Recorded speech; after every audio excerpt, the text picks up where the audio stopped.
Welcome to another edition of Caviar and Grits, and let me introduce you to my friends, Brian Lewis, Kimberly Johnson, Navi Wynn, and I am your host, Army Peters. And today, you know, the bag, and the first people will pick the bag is Navi.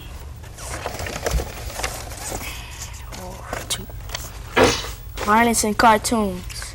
Violence in cartoons. Whoa. I think that, that's an overlooked subject that most people don't think about, violence in cartoon. A cartoon is a cartoon. But I think that's a serious thing that people need to look at now.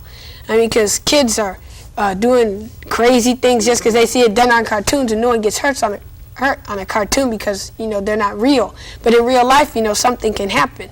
And I think that, something needs to be done. Not necessarily censoring the cartoons or changing it, because I watch cartoons myself and I like them the way they are.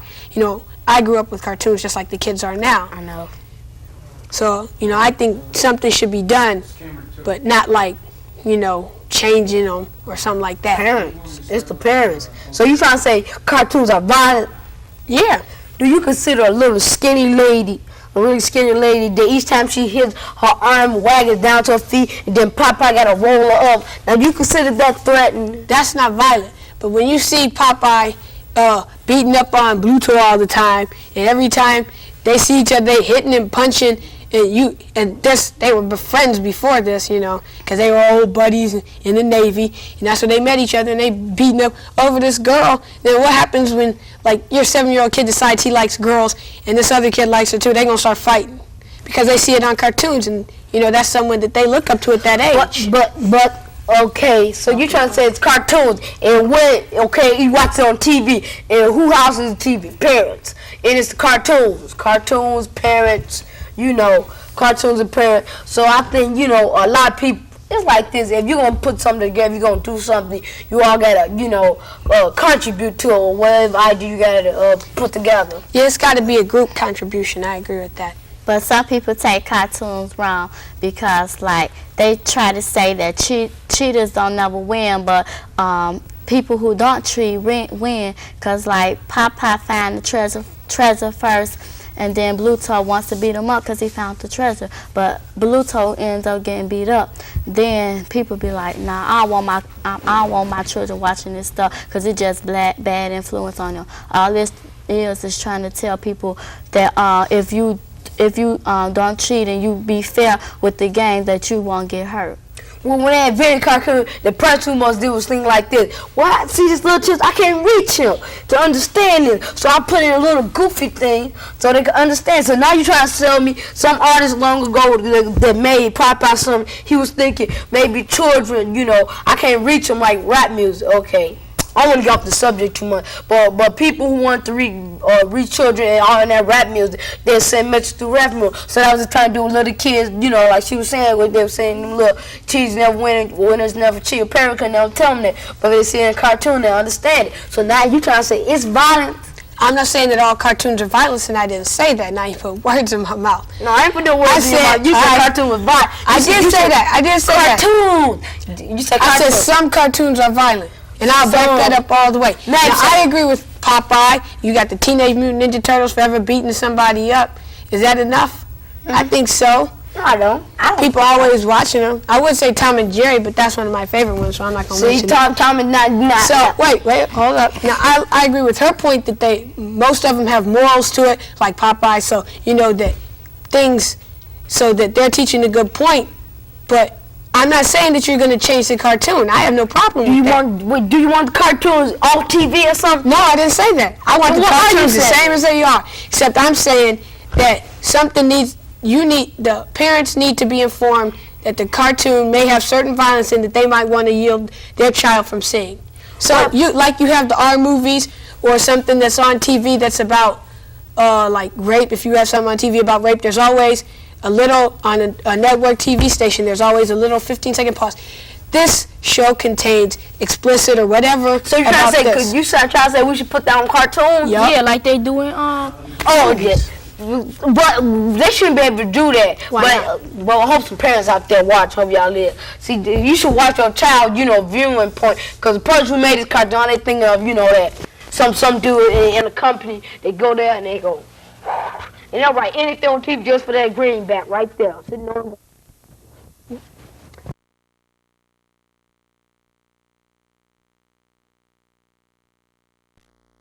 You need the 15-second thing, because a parent can't watch their kid all the time. Although, you say, well, you should.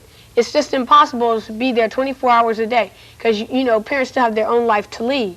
They may have to go to work, they may do something, but anyway, they don't have all that time. So I think the 15-second thing would help, and it's not damaging the cartoon. You're not taking anything away from it. So the kids are still watching them.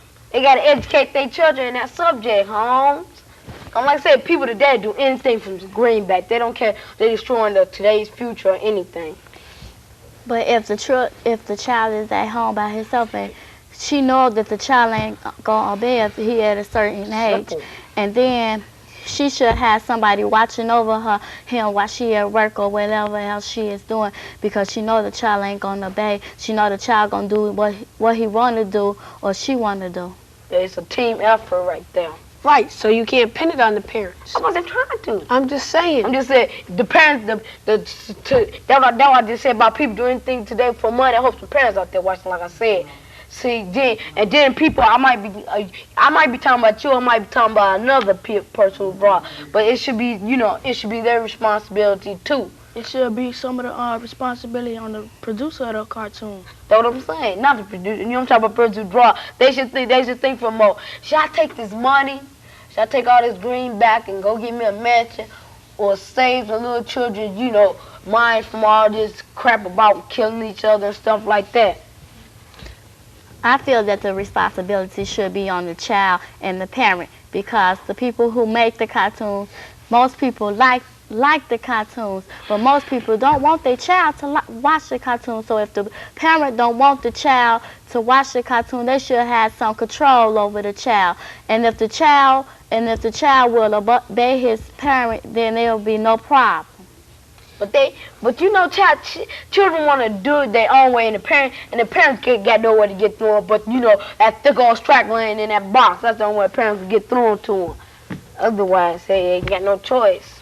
Well, I see the point that you're looking at, but I can't see you blaming it on the kids. I know that eventually you'll be able to say, this cartoon has that, and the other, and you should know that. And at a certain point, yeah, but when they're first starting to come up, they ain't gonna obey. Right. So they new in the world, and they want to discover everything. Right, they're curious, they want to watch it. Right. So I don't think you can pin the blame there with solving the problem to what the violence on cartoons is causing, some of the problems and tragedies that's happening.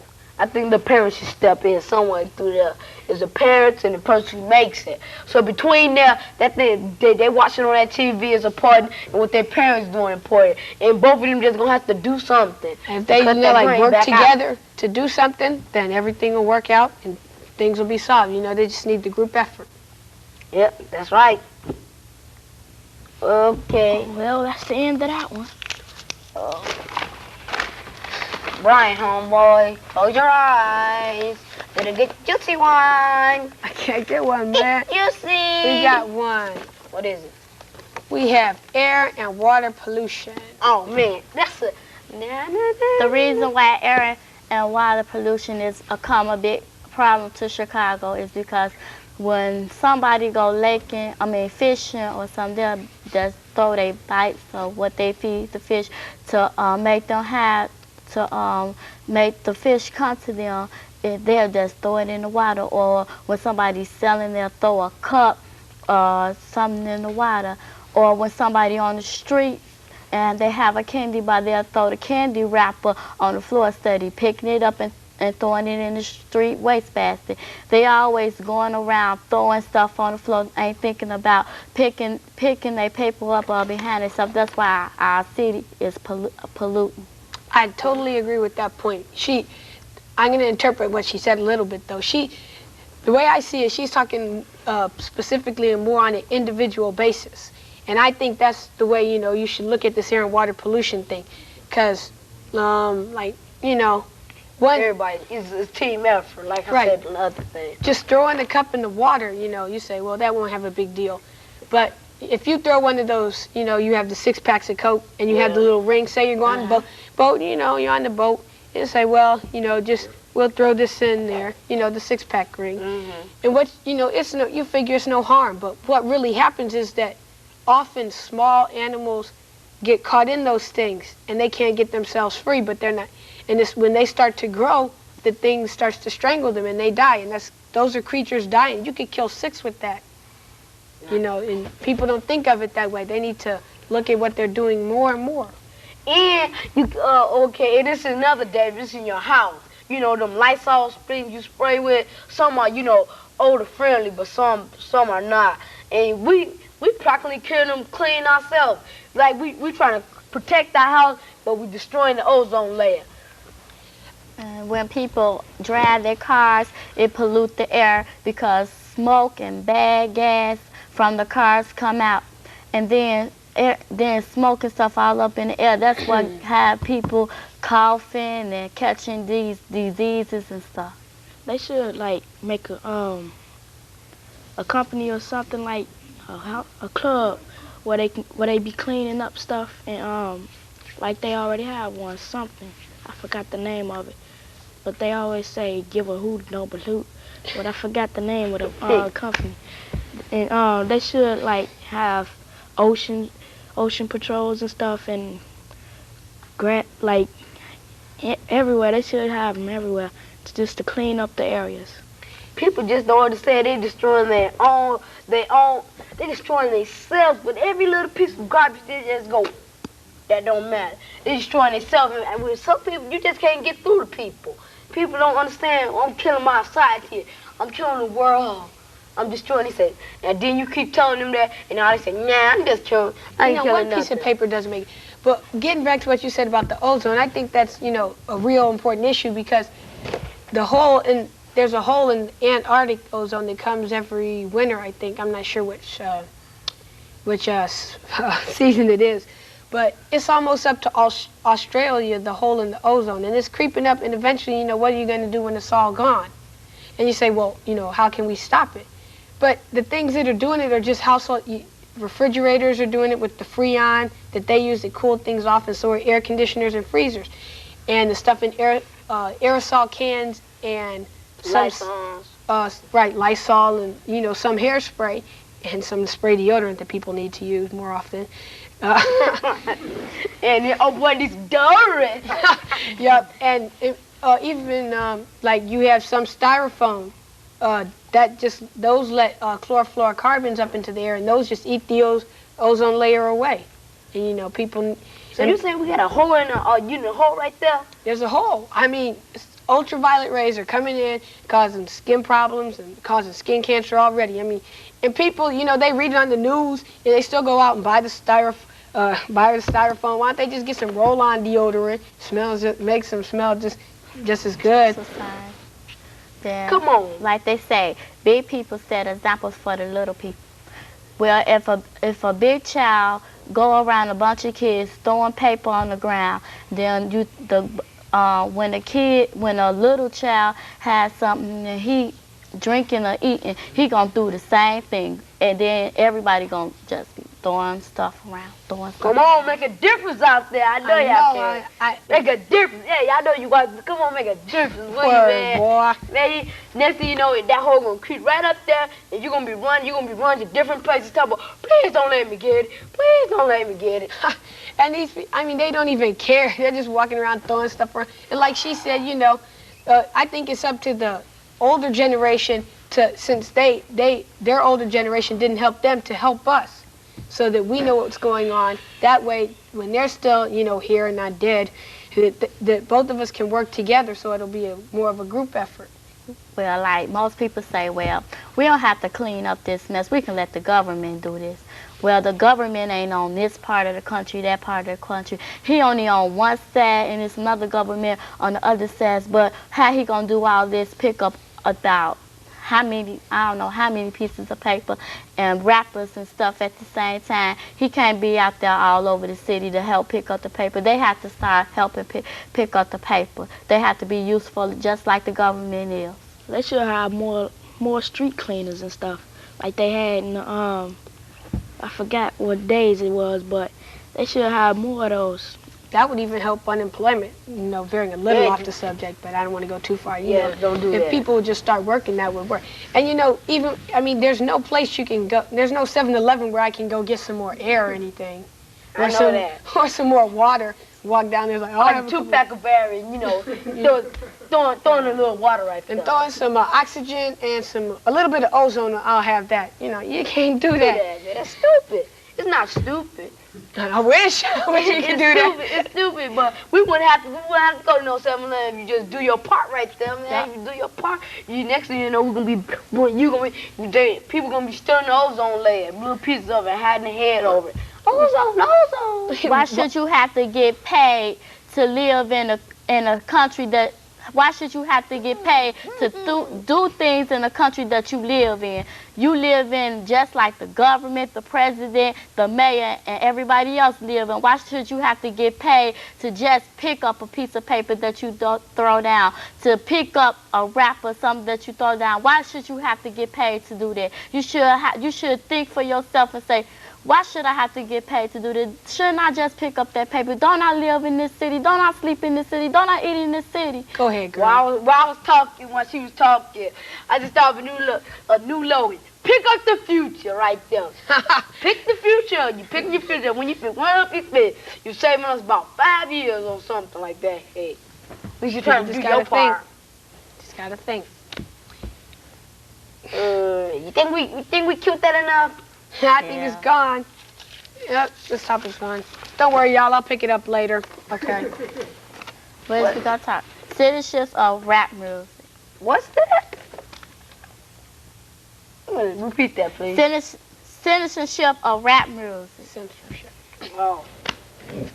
Heavy, man. That's heavy right there, Charlie. I know. The reason why I think citizenship is rap music is important to us is because some parents take rap music wrong, because rap music to me, some is okay and some is not. Some, it ain't necessary for cursing words and stuff to be in there, but some is telling you the truth about stay away from drugs, don't get pregnant at an early age and stuff like that. I think rap music like Ice-T, Eazy-E, MC Light, and them got together and made We All in the Same Thing. I think that's a reasonable rap, because it's telling you about you shouldn't go out there and kill one another, because when it comes to the end, who gonna be left?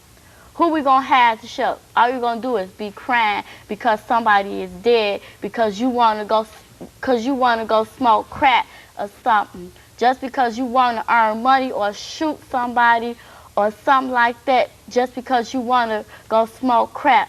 You don't have, you have to make money in this world, but it's one way you have to do it, man, and that's education. You have to have education in this world to survive. Okay. I totally agree with that. Me too, totally. That's 100%. They're trying to pin it on rap music when they could just throw it on the public school system. But getting back to what she was saying before, I think that. Go ahead, Brian, busting it out. I think that some rap music should be censored, though. Like what? Give me an example. Like they had some real dirty songs on 2 Live Crew, but that was okay because they put out 2 tapes, one that was for adults and one that was for children. Now they did the censoring on their own, which I think was what should be done. Yeah. But in some cases, when you have some dirty, like Eazy had a real dirty tape, but he's gotten better since then. That should be censored, I think, by the government. They should make him put out another tape. Yeah. If he wants to sell it to minors, they should make him put out another one. Yeah. I totally agree with both of y'all, but some rap music I like, some I don't. Cause some just treat people. They just rapping about, but they ran through. They make murder so grab me talking about I move in my car, then I'll blow you away and keep going. Ain't got nothing to say. Yeah, they talk That's about just like a bad influence. Yep, they're like, we're gang bangers, we doing this. What you do if you want a child to understand something, what you doing to make them not change, but try to get them things like your teenage son out there, your parents out there, y'all could get something out of that.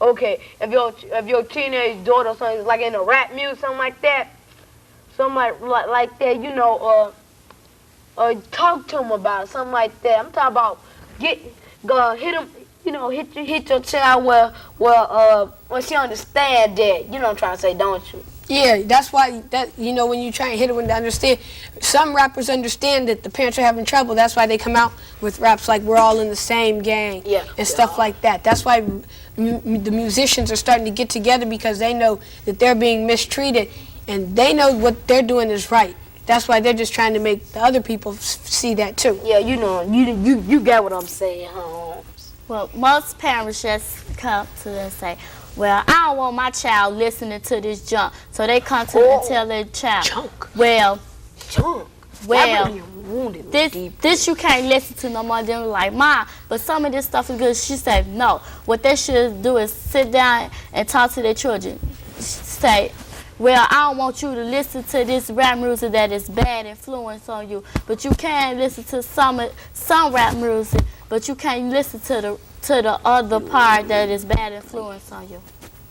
That was an excellent point. You know, if the parents and adults need, you know, kids are real open-minded. That's why they'll accept it easier than adults. I know. But, you know, adults are a little leeway, you know, about it. I want to say something. You parents out there, you parents out there, you like she just made a point about y'all want to listen to it. You ain't gotta worry if you raise your child right. You ain't gotta worry about nothing like that. But then you didn't raise them right. Hey, And you got something to worry about. Hey, so you shouldn't worry about nothing else, Holmes.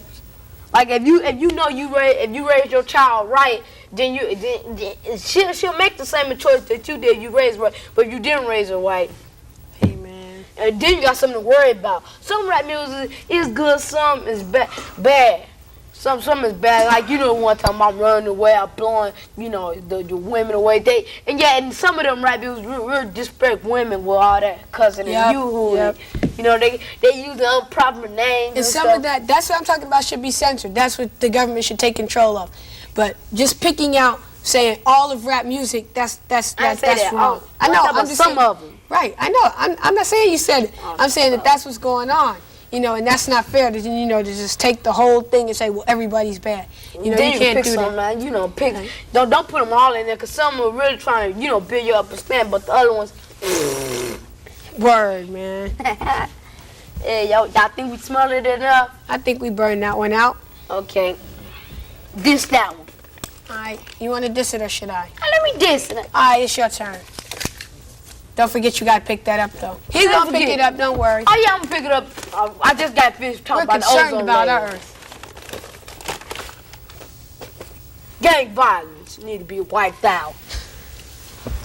Need to press on that. Yeah, like gang violence. Hey, that's a lot to say. It's a group of children and you got nothing to do with their spare time, just chopping and move, hanging on corner with guns and bats and stuff, you know, whistling at the ladies that come past, and yo, just at nighttime, just, you know, calling violence, gang violence. And the thing about most of this stuff is that the people who are doing it, most of them should be in school studying or at home helping their mothers do something. A gang, some people in the game don't even know what a book is. They think it's a foreign name or something like that. I mean, some of, you know, and some of them are even, you know, they were real smart. But, you know, the peer pressure is going to take them away. I think the parents should watch out for that, though. Yep, they need to jump in and help. Hey, because every parent out there went through the same. You always tell cause my mom the same way. She be like, I went through it. I went the same thing you went through. So like that. Yep. But if you really I was a child once myself. Yep, that's what I'm saying. If that's true, what you've been telling your children, well, talk to them about your peer pressure. That age. If you know, at that age, something like us, where they know they got, you know, they hang with their friends, something like that, and they got the peer pressure, you should talk to them about. Because then if you don't talk to your children, you like doing your job, cleaning your bacon and stuff, ain't got nothing to do with your children, next thing you know, a parole officer is going to be talking to them. Yeah. What most parents need to do is influence their child not to listen to other kids. Because when a child is about to go higher, and they is at an advanced level, and it's another child that's down here. She gonna try to pull them back down them stairs, and then everybody gonna start calling them chicken, and everybody gonna start saying you ain't nothing but a chicken. So the child gonna walk back down the stairs, and then what? they gonna try to go get another child that's at that level. But he ain't gonna let them pull them down. He or she ain't gonna let them pull them down. So what they gonna try to do is go to another child, and the other child gonna copy off of the other child, and then this person gonna keep on, but the other child is gonna copy off the other child, and he ain't gonna have nobody to pull it down with him, so he gonna just stop. Parents, balls in your court. When you hear what we talking about, well, you hear what we talking about. Parents, balls in your court, and boy, you run down that court and make that slam, Charlie. Man, once you make that slam, you gotta pray. You gotta really, for serious, get back to it. The children, and they on this other wall with the peer pressure building up. I'm telling you, you gotta talk to them. Take your hammer, break the ice, home. You trying to say like bang it in their heads? No, I'm talking about, peer pressure. You got to reiterate it. You got to put it in their head so they don't. Otherwise, it'll get wiped out in a minute. In one ear, out the other, unless you bang it in their heart. How you gonna bang it in? You just got to keep telling them, this stuff is out there. You got the gangs, you got the drugs, and you got the violence. And the parents just need to tell them, you don't need that. Or they could even, like, their organizations, that you had a Boys Club, Boy Scouts of America, whatever you want to put them in, that'll keep them off the streets.